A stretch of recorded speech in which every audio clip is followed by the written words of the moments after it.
Oh hey, welcome back to my channel guys. So I came back from vacation yesterday. Today is my first day of work, Monday.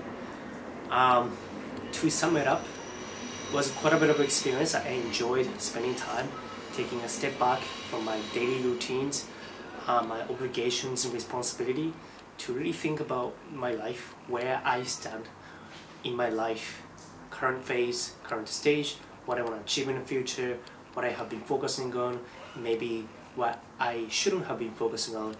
Spending time a lot to think about my emotions, thoughts, ideas and feelings, really feeling the feeling, thinking my thinking. I really felt my feeling.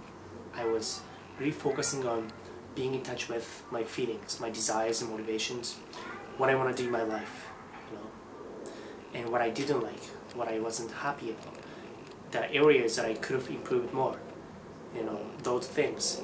It's easy to kind of forget about our feelings because we are so getting caught up with obligations, like, oh, I need to do this and do that.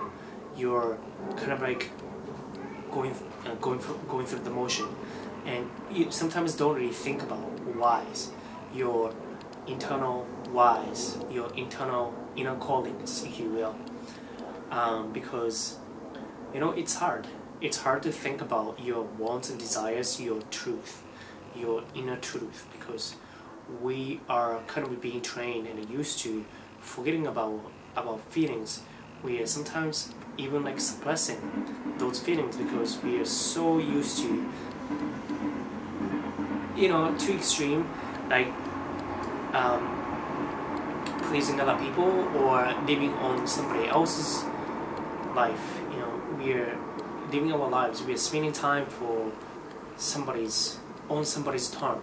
For example, if you're working for a company, then your life and the company's perspective and conflict of interest exists. So especially it happens with really accomplished, successful, smart people, because they have been pretty much more often than not, I wouldn't say everybody, but more often than not, spending their entire life and their energy to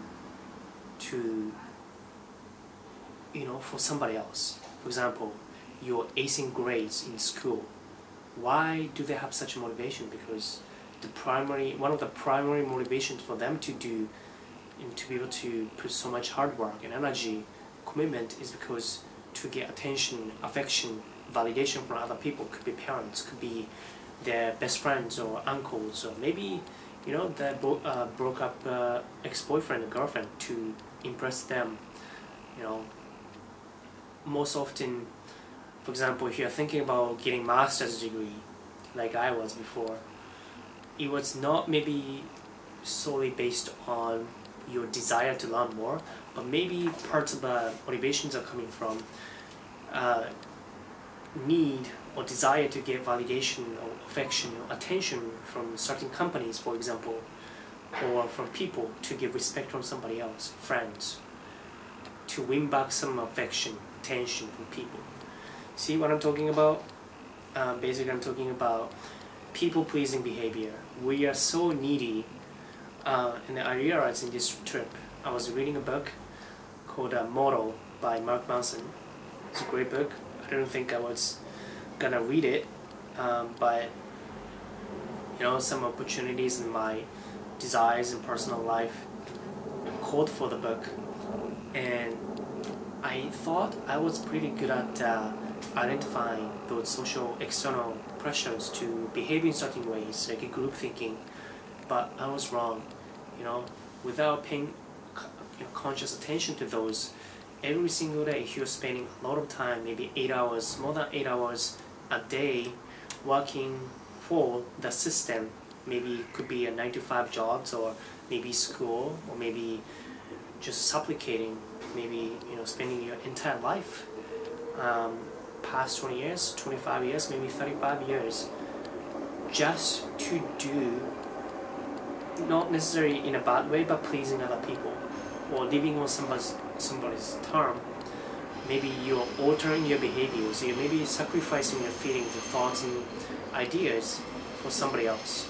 Basically, you are changing who you are, or giving up who you are or sacrificing your inner needs, your true desires, because it's sometimes scary to get rejected on your own ideas.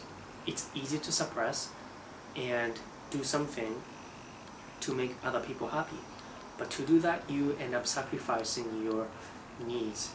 And I was feeling like that. I was like, sometimes I'll give you examples of like being scared, or having the fear of like not having fear of getting rejected, or feeling so scared of, you know, being denied of my identity. For example, just a small thing like just small thing like a little likability stuff. Like if somebody hold the door for you, you say thank you, right? Or like if they look at you, exchange eye contact, you put some smile on the face, right? That's from like North American, kind of a Western society's kind of likability, small talk, and some niceness. But at the same time, it's kind of good and also bad as well, because we are so caught up in like being likable and being agreeable and being liked by everybody else. And that's kind of like a wrong thing to focus on, because if you're trying to be liked by everybody, then nobody's gonna love you, right? If you are giving up your identity, who you are, you don't stand for yourself, your feelings. I'm not saying you can be selfish and express freely whenever you want, in whatever the context you're in. Of course, there's some lines to draw, like, you know, at work, the conflict of interest, so you need to be focusing on company's interests as well. But in a personal life, your true life, that's where most of personal happiness is coming from, like hobby, people you hang out with, how you spend time. If you are not really true to your feelings and thoughts, if you're giving up your thoughts, if you're altering, changing behaviors for somebody's affections or attention or validation in return, then you are so needy and invested. What I mean by that is you are so needy to caring too much about other people's perception of your identity than your own your perception of your identity. And that's what I learned from the book. I mean, I'm still like one third of the book, but I was like, I found that myself doing that a lot. I was like, oh, I need to be super likable, I need to be super agreeable. Basically, avoidance of conflicts. Basically, avoiding rejections, avoiding confrontation, avoiding conflicts. Yes, that is important attributes, and I'm pretty good at it because I can put myself into other people's shoes, and then, you know, I'm pretty good at not taking things personally, which is a cool personal attribute to develop in the professional world. But at the same time, you can't be just supplicating or being agreeable and being pushover for entire life. And I didn't draw the boundary of professional and personal life in that. And obviously, if I'm spending 8 hours or more than that a day on the professional real world, then that little softness or agreeable, likable, being pushover, or like not like avoiding confrontation and conflict, you're not setting up with yourself a feeling, is gonna,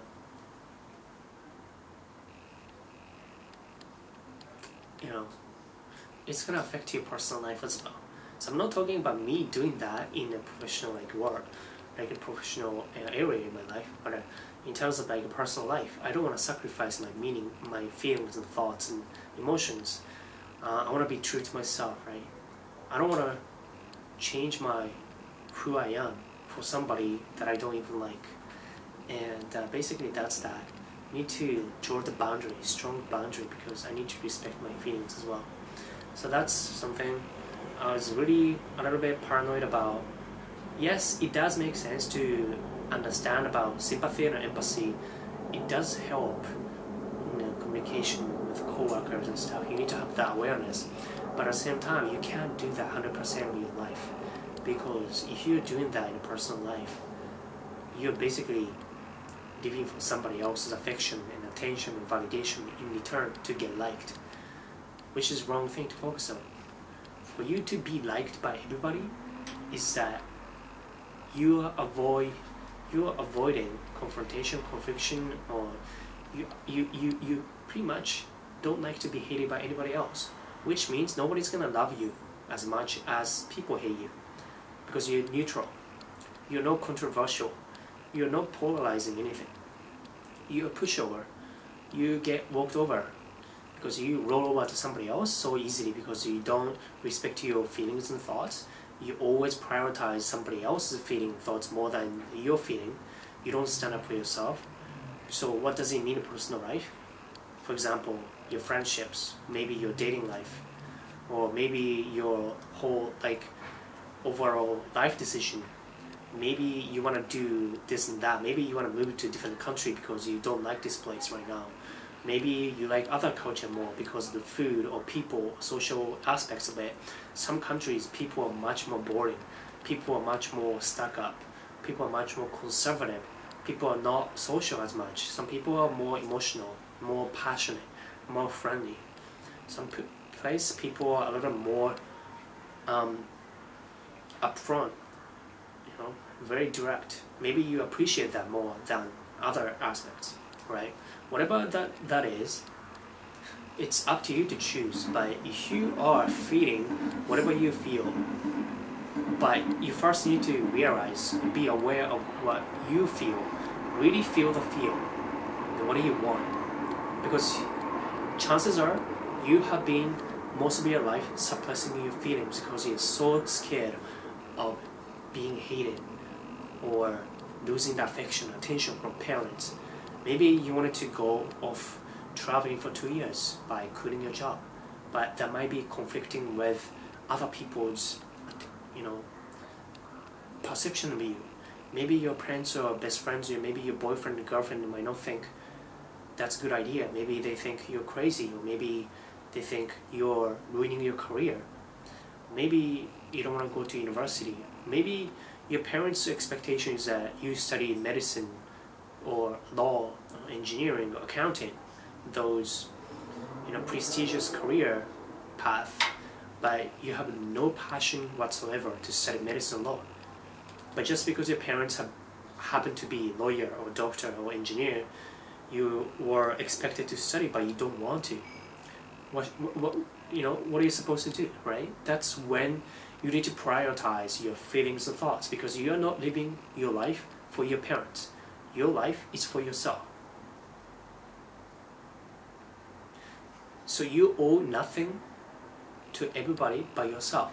Your feeling, you're responsible for how you feel. Your life, you're responsible for how you design and take care and take responsibility for your life and life decisions.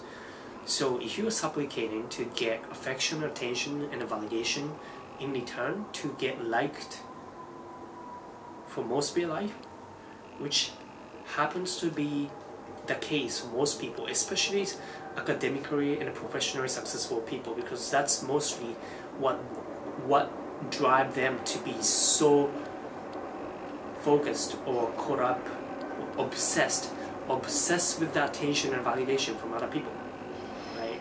They're not doing that for themselves, most part. I was guilty of that too. I was guilty of I wanted to work at Google because part of that reason is because I wanted to get validation from people, get respect from people. Oh, Sashi worked at Google. That's cool, of course, yeah, there's some truth in that, but at the same time, if I'm prioritizing what other people think about me more than what I think and what I feel about myself, my perception of myself, I'm so invested in other people's perception and feelings and their judgment of myself than my perception of myself.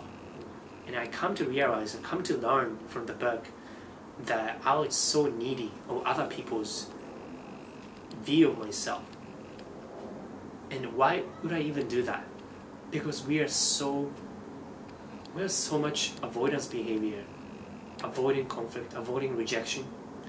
But at the same time, realize, learn, what is the point of being liked by other people, even if I don't even like them? Or what's the point? If they don't like me, then I'd better off without hanging out with them in a personal life.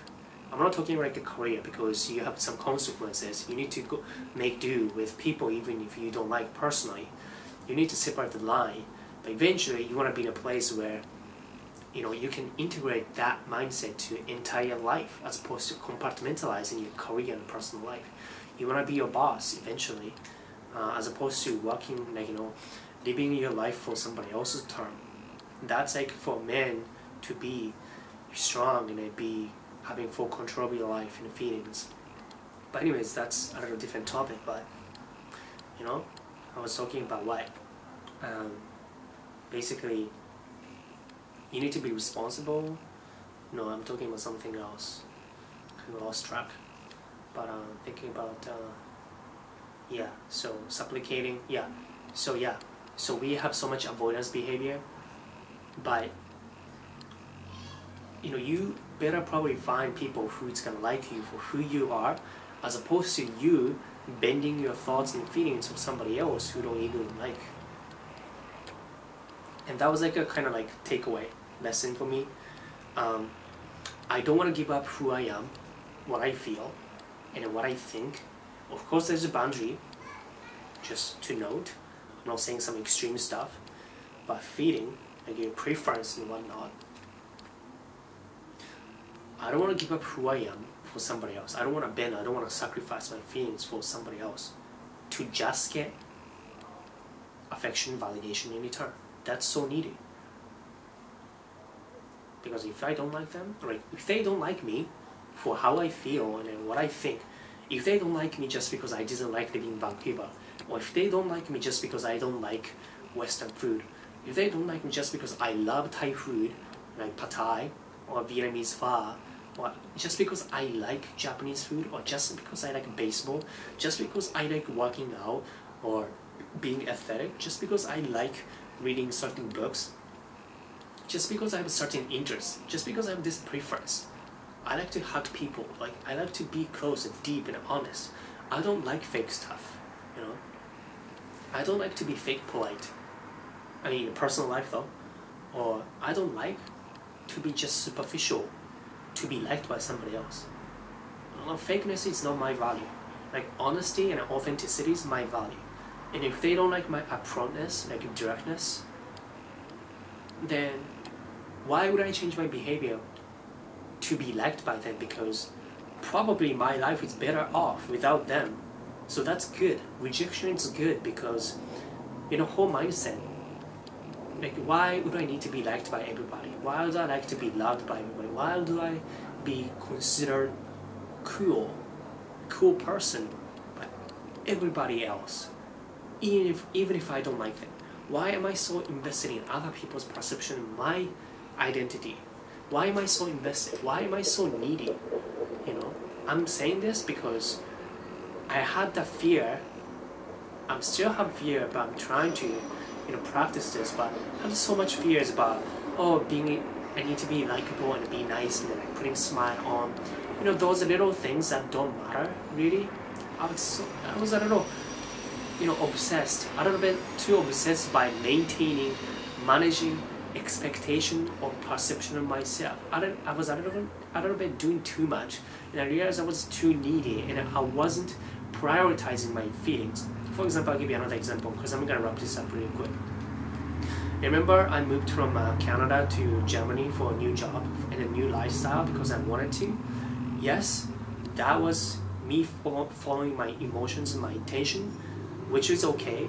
Like in hindsight, I did, which is good. But through the process, I needed to ask a lot of questions. I was like, how would other people think about me? Do my coworkers think I'm weird because I'm moving from North America to Germany? Like, am I weird? Like, am I considered not cool?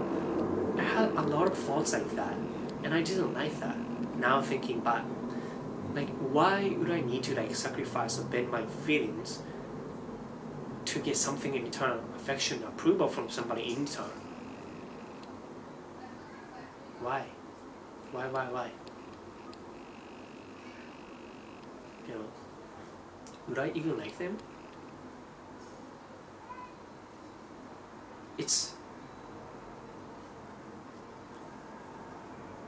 it's good to think about what other people think about you, but at the same time, if you're doing it from the place of getting love, affection, attention, approval, validation, then you're doing it from the wrong place. That's what I'm saying. And there's just so much fear of like getting rejected. But you know what? Life basically consists of a whole bunch of rejections. Applying for jobs, making even friendships. Some people don't like you. It's just a fact. Get the fuck over it, you know? You need to be strong. It's just a fact. You can't avoid that. If you're trying to avoid all that entire rejections from people, even parents, you know, some parents wouldn't love you just because they just don't. You don't live in a fairy tale perfect world. So that's what you need to like face and you grow up and accept the fact, because that's the most practical. Not accepting, embracing the fact, it's just living in some naive fairy tale world, and that doesn't do good for you. So I need to realize and face that, and that's nothing to do with me. It is my life. I need to prioritize, because you know what? In an evolutionary perspective, if you're top of a food chain, you wouldn't bend your behavior. You wouldn't alter your behavior because you have high status, you have power. You don't roll over the people, right? If you're in the top food chain before evolutionary perspective, when you're in a hunter-gatherer, those are the alpha males. If you're beta males, you're supplicating to other people. You're living with somebody else. In that sense, you're not gonna pass on your genes to next generation because you're weak. You're a man of low status.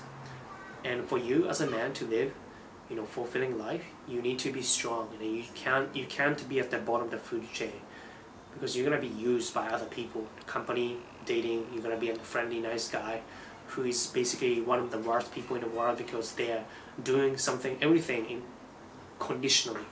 They're doing everything conditionally. They're lying. They're not expressing their feelings. They're not real to them, because you know what? Because they like to get something in return. And those are highly invested and highly needy.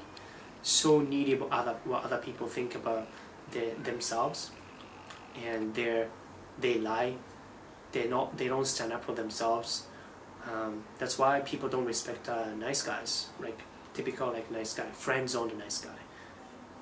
Anyways, so I decided to live on my life more through my intention, my feelings, feel my feel, because I was suppressing it, and I was bad because, you know, like academics too, like studying hard to get validation and attention from teachers and parents. It's everywhere. You know, I was guilty of that, but the entire population is like guilty of that. People who are intellectual and academically successful and professional successful people, most of them are guilty of that. I didn't find that I was doing something wrong by excelling at school, or like excelling at the company, or meeting people's expectation. But doing too much is gonna hurt you, because you're gonna get sucked into that idea of like doing this for somebody else about validation. You're suppressing your feeling. And you know, sometimes you need to fight for yourself, fight for your feelings. That's what I learned from this vacation. I need to prioritize my feelings, because you know what? Life is not just about work or school. Life is not just about life is not just about making other people happy. You know, if you're not happy, you can make other people happy. And if you're doing it, probably you're a low status as a man. I'm talking about this from being a strong man to have a happy life, because man's happiness, like motivations, we're motivated by responsibility. We're motivated by, you know, we're different. And yeah, so it was a great vacation time away, reading a book, exploring, strolling around the city, taking photos, flying my drone. It was nice, you know, doing something that I didn't get to do when I was, you know, caught up with routines, mundane life. And I focused more, like I shifted my focus so much more on myself and my feelings, because oftentimes I neglect my feelings when I'm too busy being efficient and effective at being productive a day, working out, dieting, food, reading book. You know, on top of that, I found that I was and not doing certain things because I was scared about rejection. I was scared of what other people think about me. I was not texting back my people because I needed to, spend more time to craft perfect message so that they think I'm still cool. That was like a fear. That was me being needy of other people's perception. And now my attitude and mindset shifted. If they don't like me for who I am and how I express, then I'm better off without them. That's good. That's good. Why would I alter and sacrifice my feelings for somebody who don't even like me? Right? If they don't like me, then cool. I don't sacrifice my feelings. And if they didn't like me, then me changing my behavior wouldn't make them like me anyways. Because that shows my neediness. That shows I bend and then roll over to them. To their eyes, that's really low status. Because I don't respect my feelings. I change my behavior so easily. So if they don't like it, at that point, nothing much you can do. It's wrong mindset to try to be liked by anybody, and then try not to be hated by anybody, which means nobody loves you. You need to polarize. As a man, as a girl, you can be liked by everybody, almost. But anyways, thank you guys for watching. This was really a life-changing thing for me right now at 28. Being supplicating and being so obsessed by other people's perception myself, was so needy, invested. I was getting confused about being likable at work and then being agreeable and likable, and being highly invested in other people's perceptions at work and personal life. They're two different things, alright? And I'm gonna show you guys more of my reality, my view through the lens of my eyes in these videos in my channel more and more. Yeah, so I'll show you guys in another videos, my vacation videos, full videos and photos. Hopefully you're gonna enjoy it, that view from my eyes. Alright, thank you guys for watching. I'll stay,